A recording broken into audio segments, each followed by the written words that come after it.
a guy like Gobert, who you can't throw him the ball in crunch time, he can't get a bucket for you automatically. You just cannot pay him $45 million. Yeah, that's insane. Not to mention it's a perimeter league. Yeah, you absolutely cannot. I mean, I 100% think that he's a better all-around player than Donovan Mitchell is right now. However, I would rather give Donovan Mitchell $45 million than I would Rudy. And that's just because I think Rudy is so limited in his ceiling by just, he will never be a guy that can get you a bucket when you need it. Yeah, but he's so great on defense, though. He is. I love him, but I just think if you're paying a guy that much, he has to be able to win a game for you, on the offensive end. Yeah, definitely. Yeah, that's a good point. And I also I hate how much crap Rudy gets online because he really is a very underappreciated player in my opinion. But yeah, by far the best rim protector in the league. Oh yeah, one of the there's best. No close second. Yeah, one of the best ever. And much respect to the Heat. I do love watching the Heat. But for all you Heat fans that really want to compare Bam to Rudy just yet, get out of here. Bam will be great. But Rudy is so much better right now. He really is. Jordan, I've been agreeing with you this whole time, but I'm sorry, Bam is better. Let's have this conversation in 2 years, and it might be a decent conversation. But right now, Rudy is so much better. Okay, well, you guys are probably going to argue a little bit on this next topic because the next topic is Jacory Harris. We're gonna move. Oh my gosh! And let's talk about Jacory. Okay, 48, as I call him. What? Oh yeah, 40. Okay, so first of all, Austin, you said that you have met Jacory Harris and everything like that. So how did that happen? What's the guy like? We're trying to get him on the podcast. He's not very active on Twitter. That's the thing that sucks. But tell us the time and how you met Jacory Harris. All right, so I was in the 6th grade. My father and my mother were separated at the time, so he had me every other weekend. So one day he's like, "Hey, do you want to go to this family reunion with me and my stepmother?" My stepmother at the time, they're not together anymore, but yeah. So we went to CB Smith Park, and it was 100 people at this family reunion. So I was playing football with the kids, and then I just see this 6'3" dude sitting at the picnic table. I'm like, "Who is that?" They're like, "That's Jacory. He comes here every year. He's part of the family." I'm like, "Stop lying." So So I told the quarterback at the time, we was playing a 5-on-5 football scrimmage. I told the quarterback at the time, throw me every single pass and make sure Jacory Harris is looking. So every time I'm lining up, I'm running, make sure he's looking at me. I try to catch it. Most of the time when I catch it, he's not looking at me. So I'm like, damn. So when I'm done playing, I go up to him Jacory Harris, don't you play for the Miami Hurricanes? He's like, yeah. I'm like, can I get a picture? So I got the picture and I sent it to Marsh today. So you can see I'm telling the truth. Yeah, man. Absolutely. Okay, so Jordan, I will let you take over the Jacory subject because I'm not a Jacory. I love Jacory because of those first 2 games in 2009, the Florida State and Georgia Tech game. After that, I was very iffy on him. But Jordan, I'll let you present your view on Jacory first. Well, now I don't want to kill the mood. Now that was such a heartwarming story. Exactly. I ran out of breath just telling it. So how about this, Austin? I'm gonna have you plead the case of Jacory Harris, okay? Because he is our school leader in interceptions. Oh my gosh. Hold on. In my opinion, he's not as good as Stephen Morris or Brad Kaya. But I want you to make your case for Jacory, so I don't have to poop on him after you told us a great story. All right, that game against Florida State, that's all you need. On the road. But what about the 3 years after that? No, it doesn't matter. As long as you beat Florida State, you're a legend in my book. Okay, so to you, he's a confirmed Miami Hurricanes legend. Oh, definitely.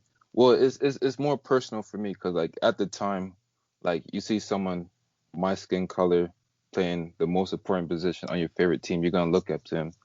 And at the time, Michael Vick was the fastest player on earth, so I thought every black QB was fast until Jacory had to run that time against Kansas State, and then he got stopped at the 1 yard line. Yeah. Damn, this dude is slow as hell.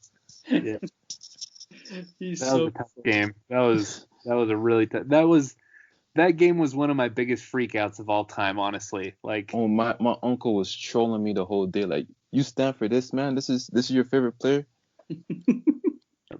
Well, I mean, it's hard because, like, so where I stand on Jacory is because, like, that 2009 game in Tallahassee, that's like, I mean, as a sports fan, that's top 3, top 5 games ever. That was literally incredible. Just to do that in Tallahassee against Florida State and Austin, I think you bring up a really good point. Like, if you beat Florida State, like, to me, and the way that he did it, Yeah, to me, exactly. he's a Miami legend. I mean, I think of Darrell Langham as a Miami legend because he had one catch against Florida State. But the thing about Jacory is, yeah, he beat Florida State and then he beat Georgia Tech. And then the rest of that season and the rest of his career, I mean, there was one game, I always bring it up. It was against North Carolina where he probably threw like 5 interceptions. And it literally broke my heart because that team could have been so much better, man. But yeah, I mean, that's where I stand with Jacory and everything. I think he's a Miami legend because of that Florida State game. But Jordan, I can see where you're coming, and I can see where other fans come as well. Yeah, I mean, I loved him at the time. Like I've said this a few times on the podcast, but I ripped out a picture of him on from the Sports Illustrated, and hung it on my wall for for part of the time he was there. Like I loved him, but I got tired of the mediocrity and I got tired of all the interceptions, and I think I put a lot of the blame from like that difficult era of Miami football. That was Blame Randy Shannon. yeah. No, I mean, like there's more blame to go around than just Jacory Harris, but because he was throwing interceptions and that kind of stuff, I was so ready for Stephen Morris when he came around. And I'm not even the biggest Stephen Morris fan, but I just needed a breath of fresh air from that was a very painful era, the Randy Shannon years and Jacory Harris, and yeah. Yeah, that was bad. So Austin, besides Jacory, who were some of your other favorite Hurricanes since you've been a fan? Duke Johnson, no question. Like I used to watch him in high school. I live right like 5 minutes away from New Orleans. I used to watch him all the time. Cool. Dude, like he's the best player I've ever seen with my own 2 eyes. I'm not even gonna joke. I'm not even lying. I mean, talk about a Miami legend. Like in program history, Duke Johnson is possibly the most underrated guy that's ever come through the school. And I think part of it was because he came through in such a challenging era, where we didn't have as much success as some of those other teams, but he was incredible. I mean, just electric from the day he stepped on campus to the day that he left. I'm with you, man. He's one of my all-time favorite Canes. Yeah, definitely. And Lamar Miller. Yeah. You're speaking Jordan's language right now. These are his guys. Yeah, that's the era I grew up as a Canes fan. Like that's when I started to love the game of football. That era. Same, bro. Even though it was mediocre, like that's what was on TV at the time. Yeah, I feel you. And I mean, I was out here in Utah watching those teams. I don't really have any Miami connection that made me a Miami fan, except for I just picked them when I was young, and that was that, right? Exactly. But dude, it's the adversity of that era, I think, is really what like made me stronger as a Miami fan. I loved we had some cool players. I mean, Lamar Miller was such a home run hitter. If he got to, as soon as he reached that second level of the defense, like once he got to the linebacking core, he was gone.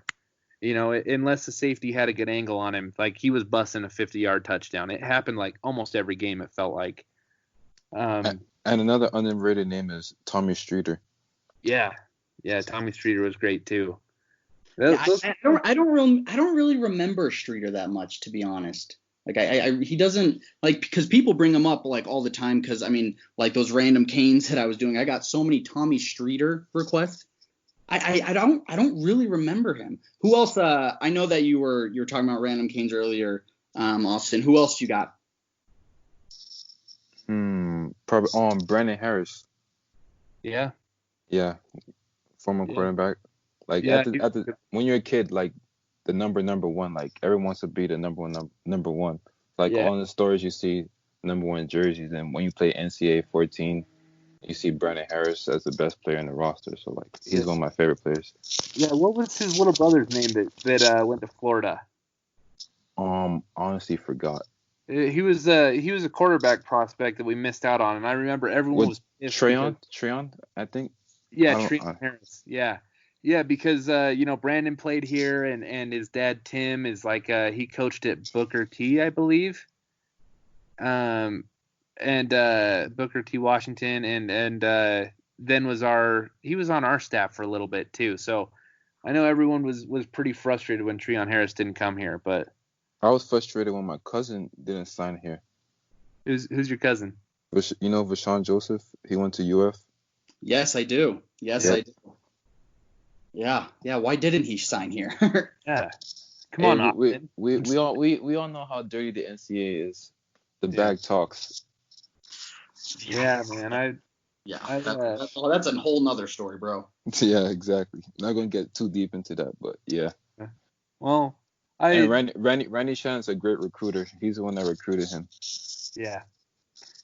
Yeah, so one of my buddies in college up at Utah State was he was on the same high school basketball team as Jacoby Brissett, and I can't remember what high school they went to, but he said it was out in the muck, I believe. I'm not super familiar with South Florida, but yeah, he just said that Florida's bag game was very strong back in the day, because he was pretty tight with Jacoby, and he said it's like one day he showed up to high school with a new Dodge Charger, and everyone was like, hey, that's you're just cool. making me mad hearing this, bro. Like, But Sean told me a funny story about Nick Saban when he had a visit to Alabama. He said he shook Nick Saban's hand and he gave him $500 right there and then. I'm like, what? Jeez. What's going on? Like he just randomly shook his hand and he had $500 in his hand, just crumbled up and gave it to him. Yeah. Jeez, man. Yeah, that's you even get that a little bit out here. I've been privy to I there's some things that I could report to NCAA what's it called, their compliance when in regards to some of the schools here in Utah too. So it's I think it's everywhere, man. It's so rampant that even these non-power programs are still doing their thing in their own way, And they only come after Miami. That's what it feels like. Oh. I don't know, man. Well, anyways, Austin, thank you so much for coming on, brother. Loved having you. Thanks for talking basketball with me. Dude, we need to do it again, have you on. And I respect your opinion when it comes to ball, man. I'll have to interact with you on Twitter more often. Definitely. You're one of my favorite followers. Yeah, thanks, man. Yeah, thanks a ton, brother. And when basketball season gets heated up again, or when the Canes get heated up, we'd love to have you on again, man. Sound good? Yep, invite me back when Jacory Harris is on. Dude, we have to get him on. I'm trying to get him and Braxton Berrios on. Those are my two, I need to have them on the show. Oh, I love Braxton. I might have to skip the day that we have Jacory on, man. I don't know if I can show my face with all the heat that I've thrown his way. Oh yeah, Austin can be my co-host for that one. Say less. Austin, thank you so much again, and hope you and your family are staying safe during this Corona stuff. Oh, definitely. You too. All right, brother. Have a good one, man. We'll talk later. All right, Marsh and Jordan, y'all take care. All right, see you, brother. Yep. Cool, man. That was a good episode. Yeah. I mean, both guys, I honestly could have talked to them for another hour or two. It's been and I loved talking basketball with. I told you, man, he knows his stuff. Oh, absolutely. I was, very. I'd very much like to have him on again as soon as we're able to talk basketball more in depth. And speaking of basketball news, I saw that the Jazz, their vice president of player operations got hired away to New York, the Knicks today. And then also Bojan Bogdanovic had season-ending surgery. So combine that with, everyone in my mentions over this Last Dance garbage. It's been a pretty bad few days to be a Jazz fan.